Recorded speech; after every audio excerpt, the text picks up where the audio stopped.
Hello everyone, welcome to my channel, and today we are going to be continuing my series of videos about the consoles that I know about and love and actually play on. If you would like to see the playlist of videos where I talk about the various consoles for retro gaming, you can click right up here and I'll make sure to put a card up there for you. Now, as you can tell by the title and the thumbnail of today's video, we're going to be talking about the Sega Genesis, or Sega Mega Drive as it was known in Europe and Japan. The Mega Drive in Japan was released in 1988, and the Sega Genesis was released in 1989 in North America. In both instances, for their respective markets, Sega actually beat Nintendo to market with their first 16-bit console. In both instances, North America and Japan, which were their major markets, they preceded Nintendo by about 2 years each.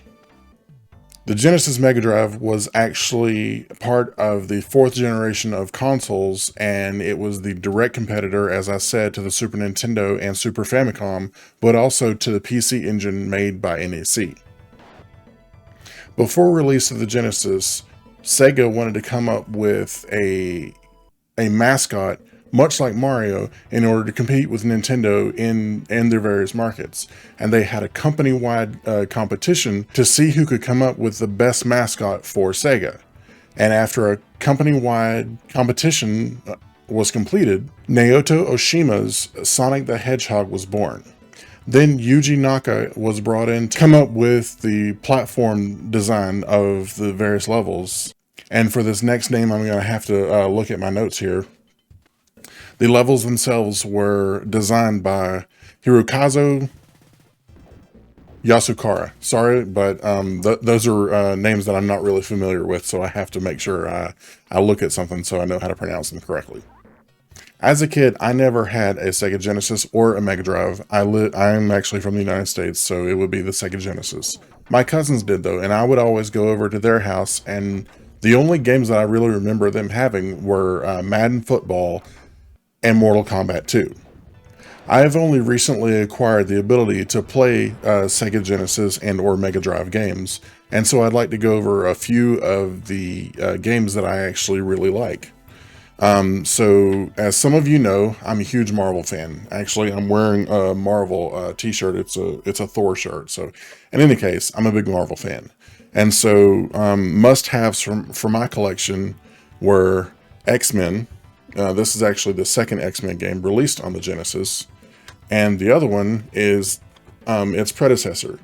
I have not beaten either one of these because I'll be honest with you, they're pretty difficult. However, I do have a lot of fun playing them, and I'll show you some of my gameplay here in a few minutes.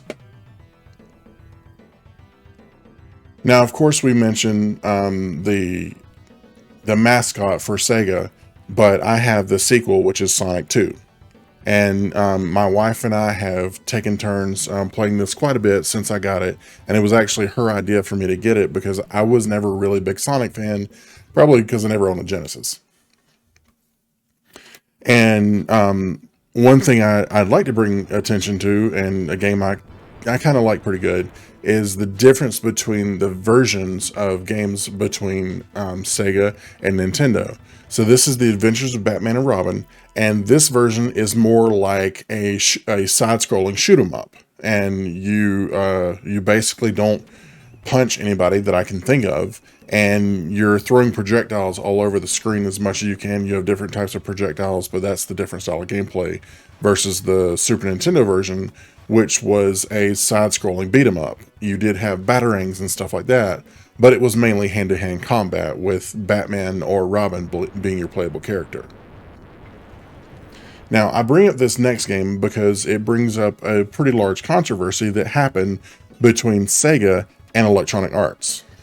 So I mentioned my cousins had the football games, and so one of those that I remember them having was Madden 95.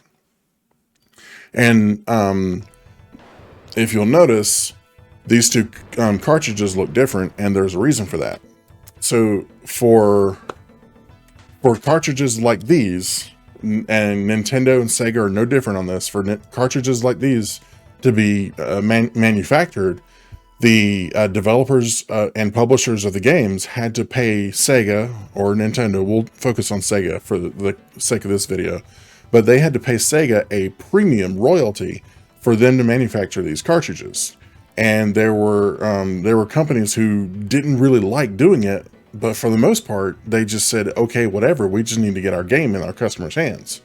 But Electronic Arts, back when Electronic Arts made good games, they said, I don't think so, we're going to do something else. And so they took one of these and they went and they reverse engineered Sega's process. And then they went to the Consumer Electronics Show. I want to say it was maybe 1991 or 1992, maybe before that. I don't remember the exact date. However, after their reverse engineering process and manufacturing basically one of these, they went to Sega and said, look, we want to cut a better deal so that we can, our profit margins can be better while manufacturing these games. And so Sega said, no, you're not going to do that. You're going to pay us our money or we don't care because we're going to make money anyway. And so EA said, okay, I'm giving you the chance. We can work a better deal, but you don't want to take it. That's fine. And they had submitted a cartridge just like this to their legal team. And every EA game that I can find that I know of looks very, very much like this. And Sega did not like it. And there were lawsuits about it, but they were all essentially either settled or thrown out because EA did their due diligence and found a way around Sega's strong arming. So there's another interesting piece of history there for you. So now I know what a lot of you guys want to see. You want to see gameplay. But before we do that, I will say this: the reason you have not seen me pick up a Sega Genesis console is simple. I don't have one. What I have been using to play my Sega Genesis cartridges is this console right here. This is called the Super Retrobit Trio, and I'm not going to really go too much into it. I will say that it plays NES, Super NES, and then Sega Genesis games. So I've been using this for a while. One day I will actually get my hands on an actual Sega Genesis to have in my collection. And if you'd like to know more about this console right here, you can look right here and click on that video right there and go watch a full review on this. Now, on to the gameplay.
I would like to say one more thing. If you're not able to get your hands on an actual Sega Genesis console and the cartridges that it goes with them, there is a game or a collection of games called the Sega Genesis or Mega Drive Classics, and you can see it right here on my screen.